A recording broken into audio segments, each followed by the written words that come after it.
For 5 years, I've honed my craft, and I'm ready to apply that experience to your script. Here's a rewritten version, focusing on engagement, clear transitions, and compelling content, tailored for a YouTube storytelling video. The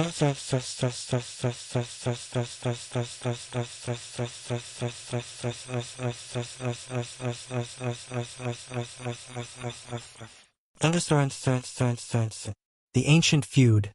Why conflict haunts Abraham's children. What if the battles raging in today's headlines aren't new at all, but echoes of an ancient family drama? Imagine a conflict so deeply rooted it began thousands of years ago with two brothers, and continues to shape our world even now. From the ceaseless clashes between Jews and Arabs to the painful divisions within Muslim nations themselves, the question remains: why this constant turmoil? The surprising answer, and perhaps the path to peace, might be found in the timeless story of Isaac and Ishmael, sons of Abraham, whose lives and reconciliation prophetically foreshadow the future. This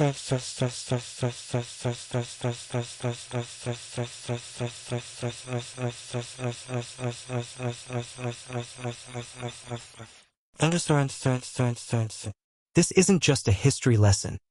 It's a profound journey into the heart of a biblical principle known as the deeds of the fathers are prophetic signs for their children. This ancient Jewish wisdom, mirrored by the Christian concept of typology, suggests that the lives of these patriarchs aren't just historical footnotes, but powerful blueprints for the destinies of their descendants. By understanding their story, we unlock a hidden key to understanding the profound, often tragic, relationship between Israel and the Muslim world, and surprisingly, how this age-old conflict might finally conclude. The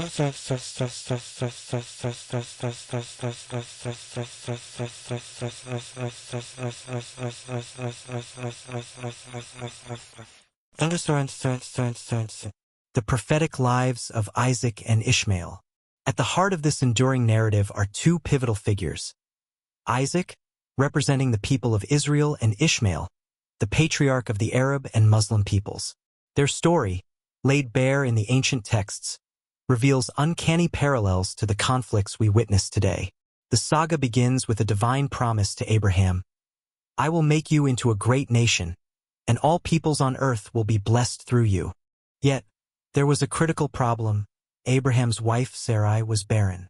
In a time when a woman's worth was often tied to her ability to bear children, her infertility was a source of deep shame. As time wore on and God's promise seemed increasingly distant, Sarai, in an act of desperation rooted in the customs of her era, proposed a solution. "The Lord has kept me from having children. Go sleep with my slave instead." So, Abraham took Hagar, Sarai's servant, and she conceived. This desperate act, however, birthed new troubles. Sarai, now renamed Sarah, meaning princess, a name she likely felt mocked her barrenness, became consumed by jealousy and treated Hagar cruelly. Pregnant and humiliated, Hagar fled into the vast, unforgiving desert. Alone and hopeless, she encountered an angel of the Lord who gave her both a command and a blessing. "Go back to your mistress and submit to her. I will increase your descendants so much that they will be too numerous to count." He then revealed her son's name, Ishmael, meaning God hears, because the Lord had heard her suffering. And here, Genesis introduces a profound prophecy that resonates directly with our modern world, describing Ishmael's character in a way that would forever mark his descendants. "He will be a wild donkey of a man. His hand will be against everyone and everyone's hand against him, and he will live in hostility toward all his brothers." Let that sink in for a moment. This ancient phrase, "a wild donkey of a man," might sound offensive, but in the ancient world, the wild donkey symbolized untamable freedom and fiercely independent spirit, a people destined to survive against all odds. Yet, the prophecy carried a darker side. His hand will be against everyone and everyone's hand against him, predicting a life of almost constant conflict. Hagar returned and gave birth to Ishmael, who would become the patriarch of the Arab people, from whom Islam would later emerge. For 13 long years, Ishmael was Abraham's only son, his firstborn, the presumed heir to all his hopes and plans. In this child, Abraham envisioned the future of a mighty nation. This prophecy of a wild donkey resonates profoundly with the pride and resilience often seen in Arab nations today. But the prediction of endless conflict, where his hand will be against everyone and everyone's hand against him, has tragically played out on two devastating fronts. It foreshadows not only external enemies but also the deep internal divisions that have historically plagued the Islamic world, notably between Sunni and Shia branches. Modern wars in Syria or Yemen are heart-wrenching examples of this struggle between brothers, mirroring Ishmael's predicted hostility even among his own kin. The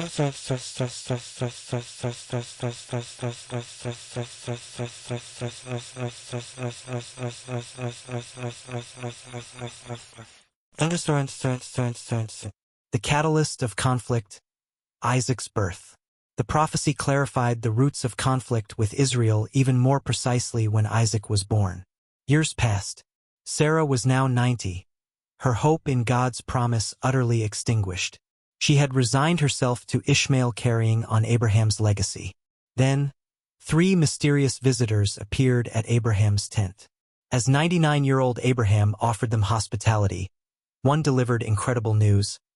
"I will surely return to you about this time next year, and Sarah your wife will have a son." Sarah, listening from inside the tent, laughed, not a laugh of joy, but of bitter disbelief. She no longer dared to hope. Abraham's reaction was equally surprising. When God confirmed that the covenant would come through this new son, his first thought was for Ishmael.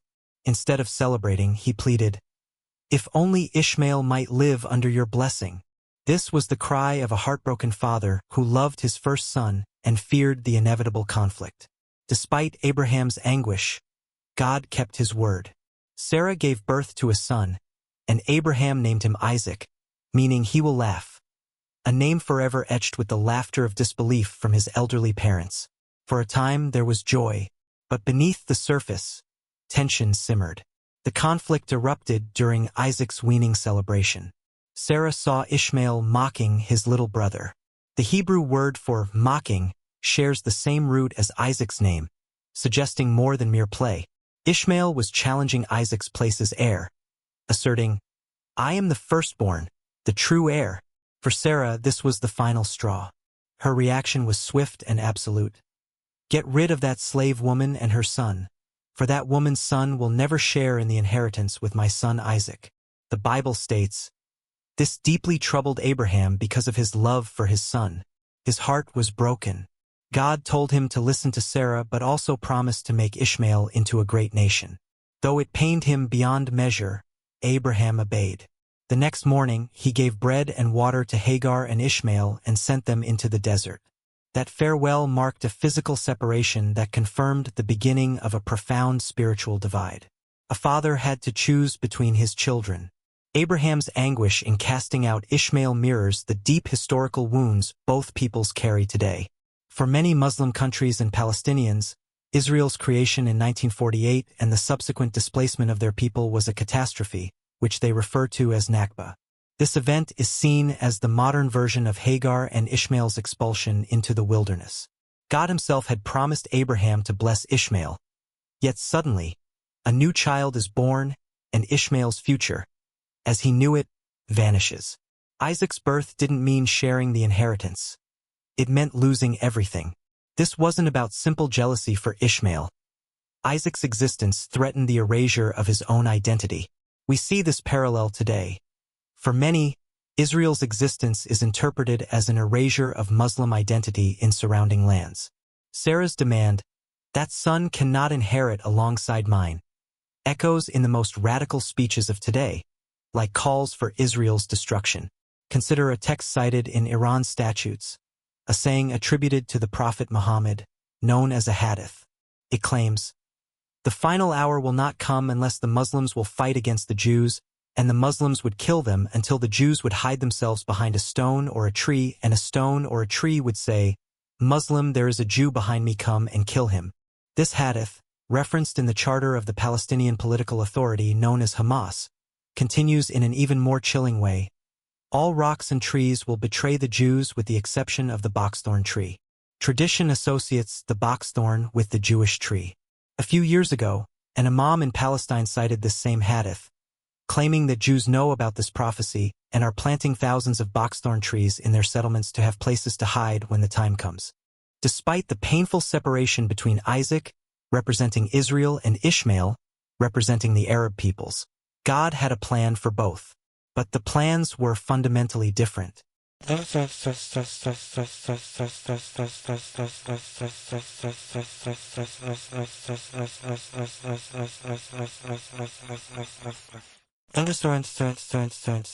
The divine covenant, exclusively with Isaac.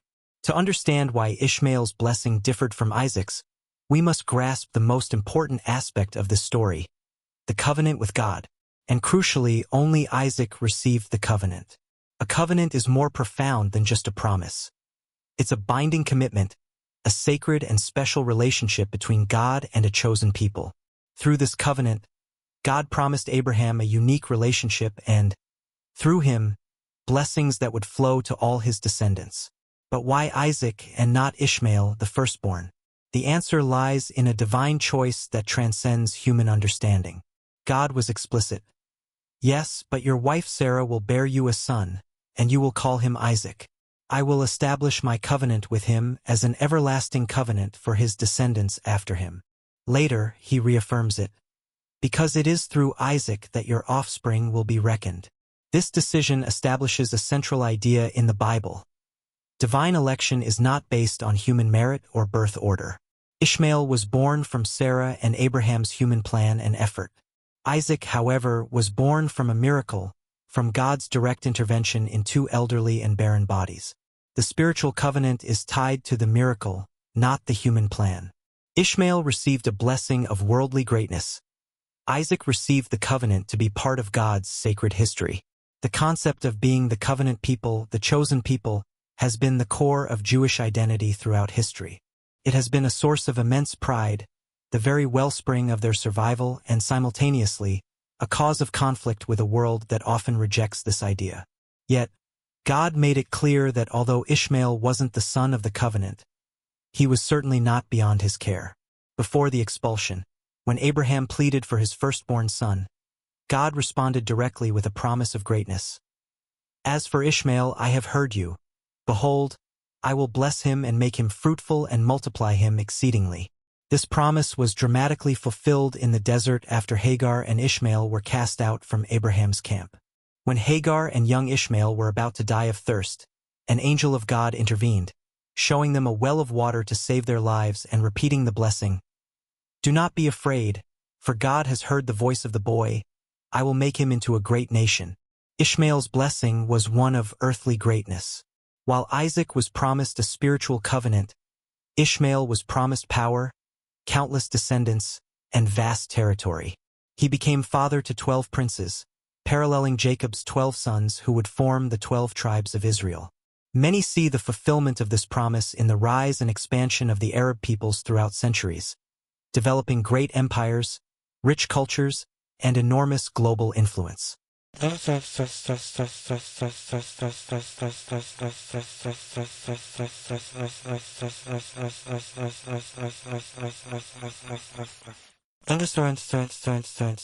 Ishmael's pivotal role in Islam and the battle for sacred narratives.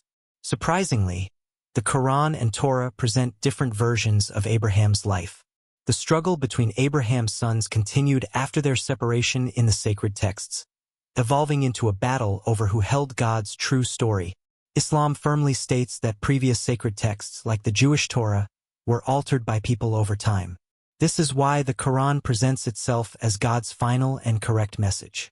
In the Bible, Abraham's greatest test of faith comes when God asks him to sacrifice his son Isaac, a pivotal moment that seals the covenant. But in Islam, the story changes completely. Islamic tradition says that the son Abraham was going to sacrifice wasn't Isaac, but Ishmael. What's the reason for this profound change? Because being the son of the sacrifice makes you the most significant spiritual heir. By placing Ishmael in this role, Islam makes him the protagonist of the greatest act of faith, thus shifting the spiritual inheritance through his lineage, from which the Prophet Muhammad descends. This is not a small change. It's a powerful way of claiming that the true covenant inheritance belongs to them. A curious detail is that the Quran doesn't explicitly name the son of the sacrifice, but Islamic scholars universally identified him as Ishmael. This creates a major divergence. Judaism and Christianity continue the story through Isaac, while Islam sees itself as a correction of that narrative and considers Abraham and Ishmael the founders of its most sacred place, Mecca. This battle to determine which story is the true one has had real and often violent consequences. The fight over sacred sites in Jerusalem is a perfect, painful example. The most sacred place for Jews, the Temple Mount, is the exact same location where two of Islam's most important mosques stand today, the Dome of the Rock and the Al-Aqsa Mosque. It's like seeing one history physically built on top of another. Controlling this site becomes a powerful symbol of which religion holds the ultimate truth. A fascinating detail that intensifies the struggle is what lies directly beneath the Dome of the Rock, the foundation stone. In Jewish tradition, this isn't just any rock. They believe it's the spiritual center of the world, the place where Adam was created, where Abraham prepared to sacrifice Isaac, and where the most sacred part of Solomon's temple once stood. In Islamic tradition, this very same rock is the spot from which the Prophet Muhammad ascended to heaven during his miraculous night journey. It's the same physical place, the same rock, but with two distinct, sometimes contradictory sacred narratives. It's not one story on top of another. It's two sacred texts colliding at a single, supremely important point. Another fascinating detail is the famous Western Wall, often believed to be a wall from the ancient Jewish temple. It's actually the last remaining retaining wall of the Temple Mount complex. For Jews, it's the closest place they can approach to pray at their ancient holy site, a symbol of both mourning and hope. For Muslims, this same wall is known as the Al-Buraq Wall, where Muhammad tethered his winged steed before ascending to heaven. This is precisely why control of Jerusalem is so fiercely contested. They're not just fighting over territory, but for control of history itself. One more chapter in the long and painful struggle to determine which story, Isaac's or Ishmael's, has the final right to claim the most sacred place on earth.